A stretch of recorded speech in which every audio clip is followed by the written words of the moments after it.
구축행을 외쳐보겠습니다. 나는 구원의 통로입니다. 나는 축복의 통로입니다. 나는 행복의 통로입니다. 아멘. 이 세 가지 통로로 황간지역에서 살아갈 수 있기를 바랍니다.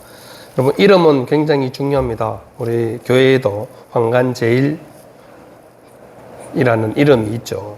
또 여러분 모두가 다 이름이 있습니다. 저도 이름이 있고 여러분 이름이 있고, 이름은 그 사람의 정체성을 의미하기 때문에 굉장히 중요합니다. 요한복음에서 예수님의 이름이 중요한 이유는 예수님 자신도 자신이 하나님이심을 나타내셨고, 또 예수님이 누구인가를 계속해서 강조하고 있기 때문에 그렇습니다. 그래서 오늘 말씀에도 내 이름으로 제목을 붙여놨죠. 내 이름으로. 예수님 자신의 이름이 얼마나 중요한지를 다시 한번 제자들에게 강조하고 있는 것입니다. 그래서 우리는 항상 예수님의 이름으로 기도하고, 또 예수님의 이름으로 선포도 하고, 예수님의 이름으로 귀신도 쫓아내고, 예수님의 이름으로 병도 치유하고 하는 거죠. 예수님의 이름에 힘과 권능이 있음을 우리가 확신하고 살아가는 것입니다. 그런데 이 말씀을 하시는 지금 상황에서 제자들은 도대체 예수님께서 무슨 말씀을 하시는지 알아듣지를 못하고 있습니다. 전혀 예수님의 말씀을 이해하지도 못하고 도통 아무런 생각이 없습니다. 그래서 예수님께서 지금 계속해서 자신이 누구인지 분명히 선포하고 있음에도 불구하고, 또 하나님 아버지와 자신이 하나임을 계속해서 나타내고 계시는데, 빌립이 8절에서 하나님 아버지를 보여주십시오, 이렇게 말하고 있죠. 하나님 아버지를 우리에게 보여주면 얼마나 좋겠습니까? 보면 확실히 더 확실하지 않겠냐, 그런 의미죠. 대부분 사람들도 늘 우리가 전도하다 보면 하나님을 봤냐, 하나님을 보여줘봐라, 그럼 당장 믿겠다, 이런 얘기를 합니다. 근데 여러분, 보여준다고 믿겠어요? 생각해 보세요. 하나님을 보여준다고 믿겠냐고요. 그리고 하나님은 보여줄 수도 보일 수도 없는 분이십니다. 왜냐하면 영이시기 때문이죠. 그래서 우리는 오늘 말씀을 통해서 예수님의 정체성을 다시 한번 확인할 수 있기를 바랍니다. 나는 예수님을 어떤 분으로 알고 믿고 있는지를 자신을 들여다볼 수 있기를 바랍니다. 오늘 세 가지를 말씀드리겠습니다. 첫째는 예수님을 통해서만 우리가 참된 하나님을 볼 수 있습니다. 왜냐하면 예수님은 하나님의 자기 계시이기 때문이죠. 여러분, 계시라는 말이 무슨 말씀인지 알죠? 자기를 나타냄.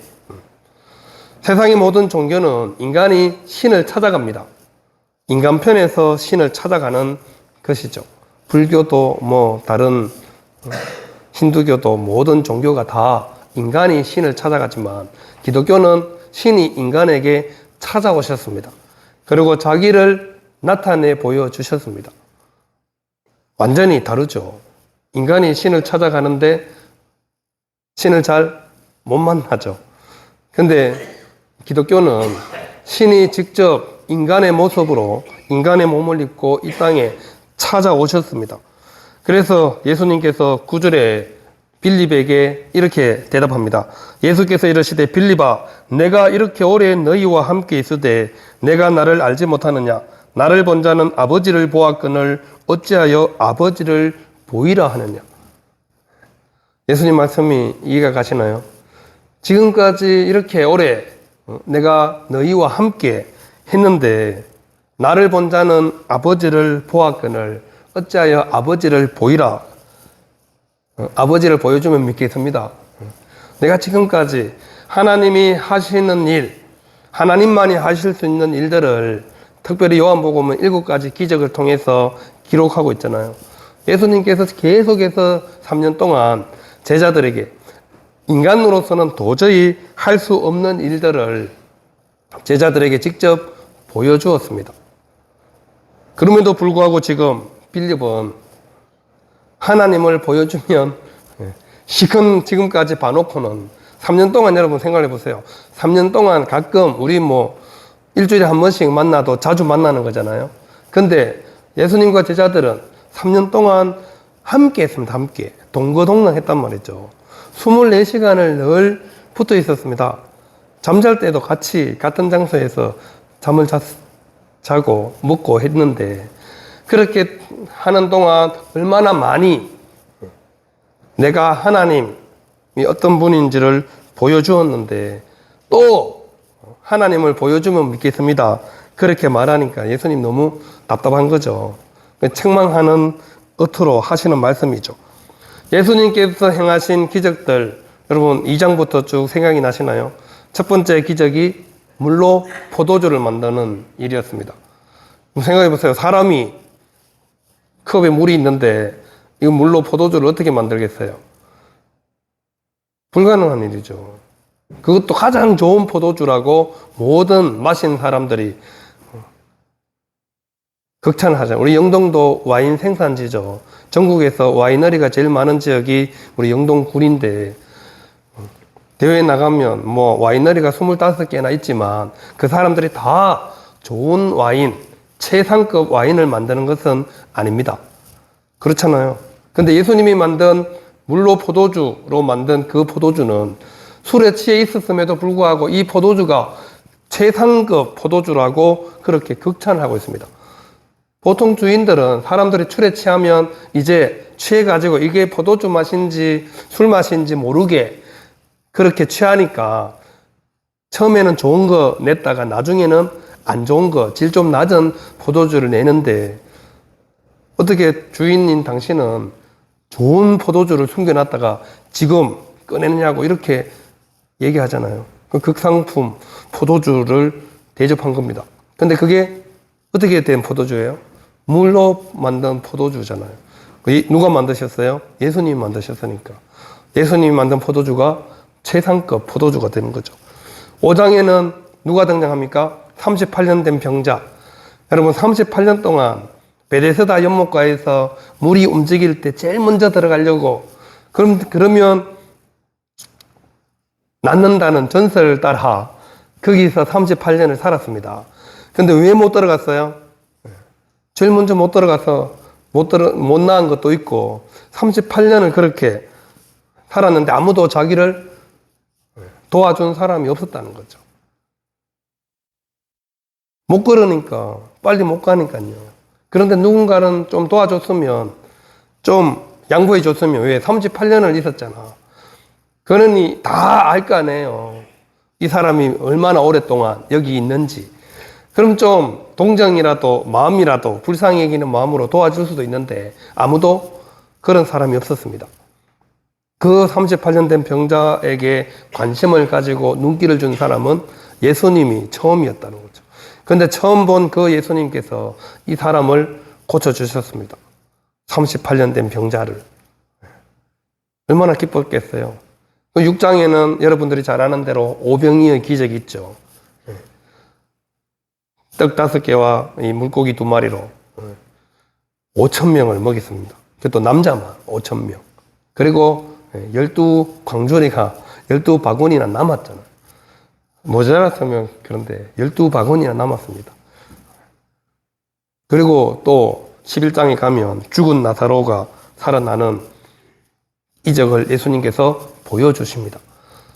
이 모든 일을 직접 제자들이, 그리고 예수님을 바라본 모든 사람들이, 당시의 사람들이 함께 보고 겪었던 일임에도 불구하고 여전히 함께한 제자들조차도, 여러분 빌립이 대표로 말했지만 12명도 다 똑같은 마음이었습니다. 지금 하나님을 보여주면 우리도 믿겠습니다. 다 그런 마음이었죠. 12명이 도대체 지금 예수님의 말씀을 아무도 알아듣지 못하고 있는 겁니다. 그래서 예수님께서 11절에 보시면 내가 아버지 안에 거하고 아버지께서 내 안에 계심을 믿으라. 그렇지 못하겠거든 행하는 그 일로 말미암아 나를 믿으라. 이렇게까지 말씀합니다. 지금까지 보여주었던 그 일로 인하여서 나를 믿으라. 내 말로 인해서 나를 못 믿겠거든 내가 지금까지 너에게 보여준 그 일로 인해서라도 나를 믿으라고 그렇게 말씀하고 있는 것입니다. 예수님이 행하신 그 일, 인간이 할 수 있는 일이 아니기 때문에, 하나님이 쉬어야 할 수 있는 일들이기 때문에 예수님은 그 일을 통해서라도 제발 좀 믿음을 가지라고 요청하고 있는 것입니다. 믿음이 없는 제자들이 믿음이 없기 때문에 예수님을 믿지 못한다는 거죠. 그래서 예수님은 내가 보여준 그 일로 인하여서라도 좀 나를 믿으라고 강력하게 말씀하고 있는 것입니다. 우리 인간은 인류의 시조인 아담이 범죄하여 에덴 동산에서 쫓겨난 이래 하나님과의 관계가 단절되어서 하나님을 볼 수도 만날 수도 없게 되었습니다. 교제권이 상실되고 말았습니다. 더군다나 하나님으로부터 추방되었지만 그럼에도 불구하고 하나님은 계속해서 인간과 만나기를 원하셨습니다. 그리고 인간도 하나님을 완전히 잊을 수는 없었습니다. 원칙적으로는 하나님의 형상으로 지음받은 인간이기 때문에 여전히 회복되어야 할 하나님의 형상을 가지고 있었죠. 그래서 계속해서 하나님을 찾고 있는 것입니다. 인간은 권원적으로 하나님을 간구하고 찾게 되어 있습니다. 하나님의 형상으로 지음받았기 때문에 하나님을 안 찾을 수가 없는 거죠. 그런데 아무리 찾아도 하나님을 만날 수 있는 길이 없습니다. 방법도 없고요. 문화인류학자들이 오지까지 찾아가서 이렇게 인간들이 살아가는 모습을 살펴봤는데 문명사회라면 공통적으로 가지고 있는 제도는 없어도 제도가 없이는 살아가는 종족이 있지만 신전과 제사 제도가 없는 종족은 하나도 없다는 것을 발견했습니다. 문명이 없는 종족이라도 그들이 살아가는 데는 아무 문제가 없죠. 그런데 그 종족이라도 뭐가 있다고요? 신전과 제사 제도가 있다는 겁니다. 어떤 형식으로든 신을 찾고 신께 제사를 드리고 있었다는 거죠. 아무리 오지라도, 아무리 자기들끼리 사는 그런 종족이라 할지라도 신전과 제사 제도가 있다는 건 신을 찾고 있다는 증거입니다. 인간은 본질적으로 하나님을 찾을 수밖에 없는 거죠. 그런데 못 만나는 게 문제죠. 그렇게 찾다가 못 만나니까 뭐라 그래요? 하나님 없다 이렇게 얘기하죠. 우리 사회학자로 가장 유명한 도킨슨이라는 사람이 있는데 이 사람은 신이 없다고 주장하는 사람입니다. 무신론자입니다. 그래서 많은 책도 쓰고 이렇게 하지만 결국 신이 없다는 말을 책을 자세히 읽어보면 사실 좀 터무니없는 주장도 많습니다. 신이 있다고 보여주는 것이 너무나도 명백함에도 불구하고 신이 없다고 주장해요. 그럼 신이 없으면 없음을 증명할 수 있어야 되잖아요. 증명을 하지를 못합니다. 신이 있어서 증명할 수 있는 게 훨씬 더 많습니다. 이것은 이미 과학자들이나 인류학자들이 다 공통적으로 인정하고 있는 사실입니다. 그럼에도 불구하고 자기가 못 찾았다고 해서 신이 없다고 주장하는 것이죠. 하나님은 없다. 여러분, 내가 없다고 하면 없는 게 되는 건가요? 여러분이 없다고 하면 없는 게 되는 건가요?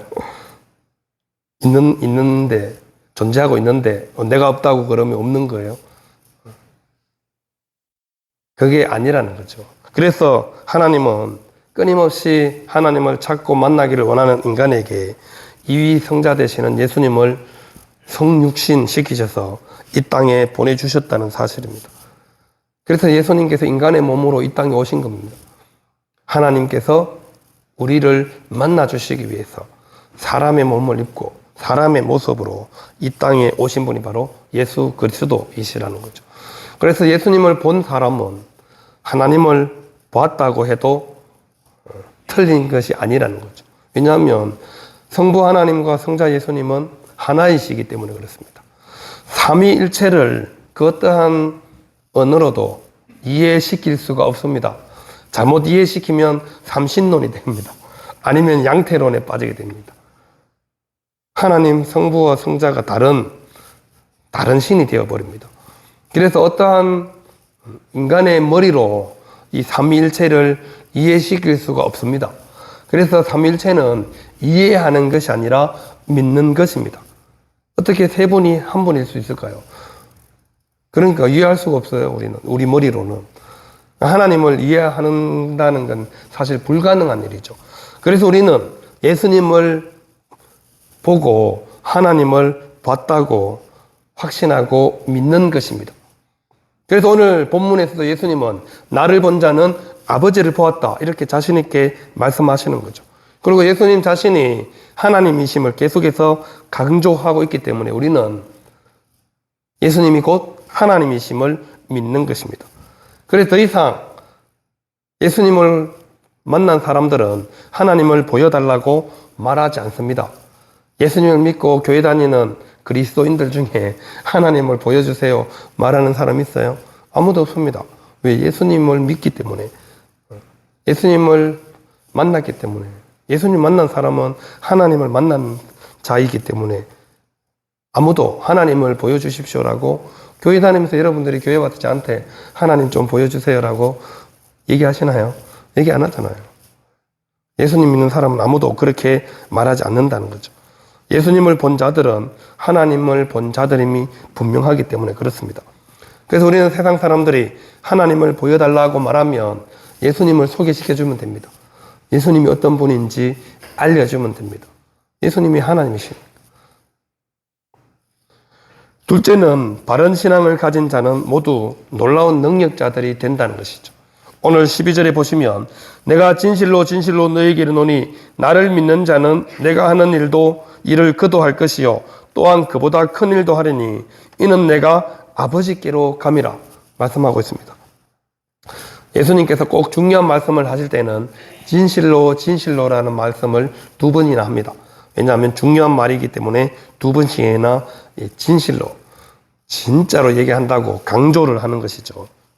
나를 믿는 자, 예수님을 믿는 자는 내가 하는 일을 그도 할 것이요 그보다 더 큰 일도 할 것이라고 말씀하고 있습니다. 예수님의 말씀은 그대로 이루어졌죠. 사도행전에 읽어보시면 예수님의 사도들이 베드로나 바울이 얼마나 많은 능력을 행하는지 우리가 말씀을 통해서 알 수 있습니다. 베드로나 바울이나 둘 다 예수님처럼 사람을 살린 경험도 있습니다. 그리고 병자의 치유도 많은 경험을 했죠. 어떤 사람들은 바울의 손수건이라도 만지면 병이 낫는다고 그렇게 얘기했고, 베드로의 그림자라도 대이면 자기 병이 나을 정도라고 그렇게 얘기할 정도로 사도들의 능력이 대단했습니다. 그 능력이 어디에서 오는 건가요? 뭐 베드로가 탁월했어요? 바울이 능력자였어요? 아니잖아요. 예수님께서 주신 능력이라는 사실입니다. 그럼 사도들만 그런 능력을 행하고 우리는 할 수 없는 건가요? 사도들이니까 2000년 전이니까 지금은 굳이 그런 능력이 필요 없는 건가요? 우리에게 그런 능력이 똑같이 하나님께서 주셨습니다. 근데 우리가 믿음이 부족해서 그것을 사용하지 못할 뿐입니다. 물론 그때보다 그런 이적이 덜 필요한 시대이기도 합니다. 그때는 열심히 복음을 전하고 많은 이적을 통해서 하나님을 나타내 보여주는 일들이 더 많아야 했던 시대이기 때문에 하나님께서 그런 능력을 바로바로 보여주셨지만 지금은 굳이 그렇게 보여주지 않아도 가장 확실한 계시인 성경, 이 바이블이 우리에게 주어져 있습니다. 펴면 다 알 수 있죠. 한글로 잘 번역되어 있고 한글이 좀 부족하면 영어로 아니면 중국어로, 한자를 잘 아시는 분은 중국어로 봐도 됩니다. 그러니 그게 또 더 좀 부족하다. 그럼 헬라어 공부해서 헬라어 원서를 보면 됩니다. 히브리어 원서나. 그러면 더 정확하게 뜻을, 의미를 이해할 수 있죠. 그래서 하나님은 우리가 어떤 이적을 당장 보여주세요. 정말 급한 일 아니면 웬만하면 잘 안 보여주실 때도 있지만 하나님은 그럼에도 불구하고 지금도 이적을 나타내고 계십니다. 문제는 우리의 믿음이 있느냐 없느냐의 문제죠. 얼마나 주님을 향한 확실한 믿음을 갖고 있느냐. 그에 따라 하나님의 놀라운 능력의 역사가 나타나기도 하고 나타나지 않기도 한다는 것이죠. 오늘날은 그만큼 급박성이 요구되는 시대가 아니라는 것입니다. 이적의 빈도가 적게 일어나는 이유가 급박하지 않기 때문이라는 거죠. 하지만 하나님의 놀라운 이적은 지금도 계속해서 일어나고 있습니다. 우리 성도님들은 경험하셨잖아요. 어떻게 경험하셨어요? 우리 교회가 건물이 세워졌잖아요. 이 건물 짓는데 여러분 3억하고도 더 많은 돈이 들어갔습니다. 그 돈을 누가 줬어요? 하나님이 주셨죠. 물론 강릉교회를 통해서 주셨죠. 출처는 강릉교회지만 그 근본은 하나님께서 역사하셔서 된 일이죠. 강릉교회가 뭐가 이쁘다고 우리가 그 큰 돈을 우리에게 지원해 주겠어요. 하나님께서 마음을 열어주시니까 하는 거죠. 하나님께서 목사님, 장로님들의 마음을, 성도님들의 마음을 움직여서 하는 거죠. 본인들의 의지로 불가능한 일입니다. 여러분 생각을 해보세요. 자기 교회도 얼마나 할 일이 많은데 여러분 큰 교회는 돈 쓸 때가 더 많습니다. 돈 쓸 때가 뭐 우리 교회뿐인 줄 아세요? 더 많아요. 더 도와달라고 하는 데가 많고 더 요구하는 곳들이 막 비일비재합니다. 매일같이 공문이 막 이만큼씩 옵니다. 도와달라는 편지가 담임 목사님 앞으로. 제가 옆에서 6년 동안 지켜봤잖아요. 다 편지 글 중 대부분이 노예나 시찰에서 오는 공문 아니면 도와달라는 편지입니다. 그런데 하나님이 하시니까 되는 거죠. 우리 여기 교회에 들리러 오는 목사님들이나 선교사님들이 잠깐 와서 보고는 너무나도 정말 좋은 위치에 넓은 땅에 교회가 너무 예쁘게 잘 들어섰다고. 이게 하나님의 놀라운 기적이고 능력입니다. 하나님께서 지금도 역사하고 계시다는 것을 분명하게 우리에게 말씀해 주는 거죠. 우리에게 필요한 것은 뭐죠? 믿음입니다. 주님을 향한 확고한 믿음. 그 믿음이 있을 때 주님께서는 내가 하는 일보다 더 큰 일을 제자들이 할 수 있다고 말씀하고 있습니다. 오늘 예수님을 믿는 우리도 예수님이 행한 일보다 더 큰 일을 할 수 있다고 말씀하고 있습니다. 말씀을 의심 없이 믿고 또 온전히 그 믿음을 가지고 있을 때 하나님의 놀라운 이적은 계속해서 진행되고 있다는 사실입니다.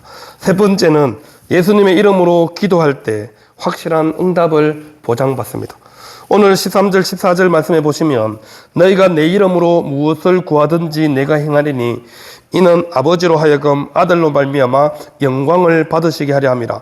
내 이름으로 무엇이든지 내게 구하면 내가 행하리라 말씀하고 있습니다.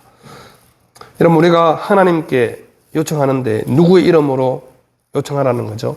예수님의 이름으로. 그럼 누가 움직이신다고요? 예수님께서 직접 행하시겠답니다. 우리가 예수님의 이름으로 기도하면 무엇이든지 구하면 내가 행하리니 말씀하잖아요. 우리에게 응답해 주시는 주체가 누구라고요? 예수님이십니다. 예수님께서 다 응답해 주시겠답니다. 내 이름으로 구하면. 내 이름으로 무엇이든지 구하면 내가 행하리니. 내가 행하리니. 이것이 바로 예수님께서 자신의 이름으로 우리에게 기도하라고 요청하는 이유입니다. 예수님은 기도의 대상자이기도 하지만 예수님은 기도의 응답자이기도 하시다는 거죠. 기도의 대상자이기도 하고 기도의 응답자이기도 하십니다. 본인이 기도를 듣고 또 본인이 직접 그 기도를 응답해 주시는 분. 그래서 예수님은 우리에게 끊임없이 예수님의 이름으로 기도하라고 말씀하고 있습니다. 내 이름으로 무엇이든지 누구에게 구하라고요? 내게 구하면이잖아. 내게 구하면. 그러면 내가 행하리라. 이렇게 기록하고 있습니다. 얼마나 힘이 되고 소망이 되는 말씀입니까? 내 이름으로 내게 구하면 내가 행하리라. 다 예수님께 초점이 맞춰져 있잖아요. 예수님의 이름으로 내게 구하면 내가 그걸 듣고 다 들어주겠다는 거죠. 여러분, 이 말을 자신 있게 할 수 있는 사람이 있나요? 뭐 필요한 거 있어? 내가 도와줄게. 내게 말해봐. 한 1,000원만 주세요. 해결해 줄 수 있어요? 그렇게 자신 있게 말할 수 있는 사람은 이 세상에 아무도 없습니다. 야, 뭐 문제가 있어? 내게 말해봐. 내가 다 해결해 줄게. 이렇게 자신 있게 말하는 사람이 이 세상에 어디 있어요? 아버지도 자녀들에게 그렇게 말할 수 없잖아요. 저도 우리 자녀들한테 아빠한테 웬만하면 말하지 말라고 얘기하지. 아빠한테 말하라고 얘기 안 합니다. 나한테 말하지 말고 야 하나님께 기도해. 그렇게 얘기하죠. 근데 예수님은 지금 제자들에게 내 이름으로 무엇이든지 내게 구하면 내가 응답해 주시겠다 말씀합니다. 이렇게 자신 있게 얘기할 수 있는 분이 예수님 말고 누가 있겠어요? 그럼 우리에게도 똑같이 얘기합니다. 내 이름으로 내게 구하면 내가 해줄게. 내가 해줄게잖아요. 내가 행하리라. 이 말은 뭐예요? 내가 들어준다는 말이잖아요. 무엇이든지 내게 구하면 내가 행하리라. 이보다 더 소망이 있고 확실한 말씀이 어디 있습니까? 그 다음 15절이 중요합니다. 너희가 나를 사랑하면 나의 계명을 지키리라. 이게 조건입니다. 예수님을 사랑해야 되는 것. 이 사랑은 어떤 조건이죠? 관계적인 측면이 있잖아요. 관계. 예수님과 제자의 관계. 예수님과 우리의 관계가 어떤 관계라고요? 사랑의 관계라는 것을 전제하고 있습니다. 그러면 사랑하면 뭘 지켜야 된다고요? 계명을 지키라는 거죠. 예수님의 계명이 뭐예요? 하나님 사랑, 이웃 사랑이잖아요. 첫째는 하나님 사랑, 둘째는 이웃 사랑. 이게 가장 큰 계명이라고 예수님께서 말씀하셨잖아요. 그래서 우리는 이 사랑의 관계 안에서 끊임없이 예수님의 이름으로 구하면 예수님께서 다 응답해 주십니다. 100%. 응답받지 못하는 조건들도 있죠. 내 욕심대로 정욕으로 쓰려고 잘못 구한 기도, 하나님의 뜻이나 예수님 안에서 구하는 기도가 아니라 내 욕심을 채우기 위한 기도는 예수님께서 응답하지 않는다고 말씀하고 계시죠. 그럼에도 불구하고 나도 좋고 교회도 좋고 하나님도 좋은 일이면 예수님께서 다 응답해 주십니다. 여러분들이 기도하실 때 이 기도가 나만 좋은지 하나님만 좋은지 다 좋은지를 잘 생각해 보시고 기도하시면 틀림없이 응답됩니다.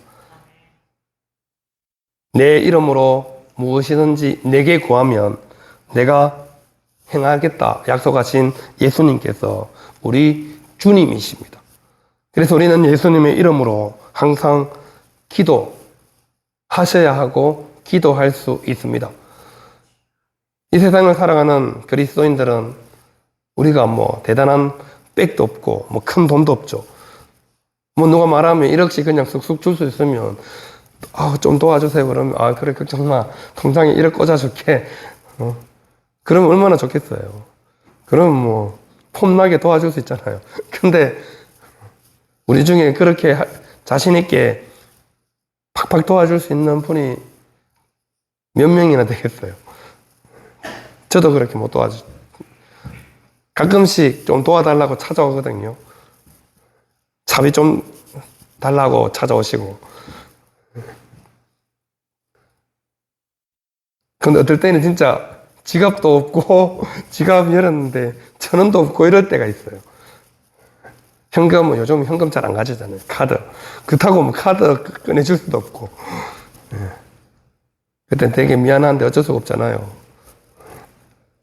그럼 되게 막 표정이 별로 안 좋아요. 그럼 안 가요. 제가 거짓말 하는 줄 안 가요. 그래서 그럼 지갑 갖고 가서 보여줘요. 이거 봐라, 지갑에 현금이 없다. 내가 웬만하면 1,000원이라도 드리고 싶은데 1,000원도 없어서 못 주니까 다음에 오시라고. 미안하다고. 그래서 보냅니다. 그럼 되게 막 표정이 안 좋게 가요. 뭐 이런 거가 제가 그래서 신분을 잘 안 밝힙니다. 돈 못 줄 때는. 1,000원이라도 줄 때는 제가 이 교회 목사라고 얘기하는데, 못 주면서 목사라 그러면 얼마나 쪽팔리잖아요. 1,000원도 못 주면서 목사라 그러면. 그래서 말 안 합니다. 그래도 예수님 잘 믿으시면 살 길이 열릴 거라고 얘기는 해줍니다. 근데 그런 얘기가 그 사람들한테 들리지 않거든요. 1,000원 주는 게 낫지. 예수님 잘 믿으면 살 길이 잘 풀릴 겁니다. 이런 얘기 백날 해봤자 그 사람들은 뭐 들을 생각도 안 하고 들리지도 않습니다. 그래서 우리는 예수님의 이름으로 기도하고 예수님의 이름으로 나아가는 것입니다. 그래서 예수님의 이름에 능력이 있고 힘이 있고 권능이 있는 겁니다.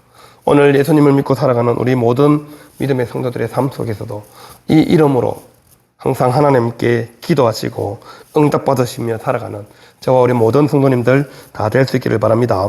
기도하겠습니다.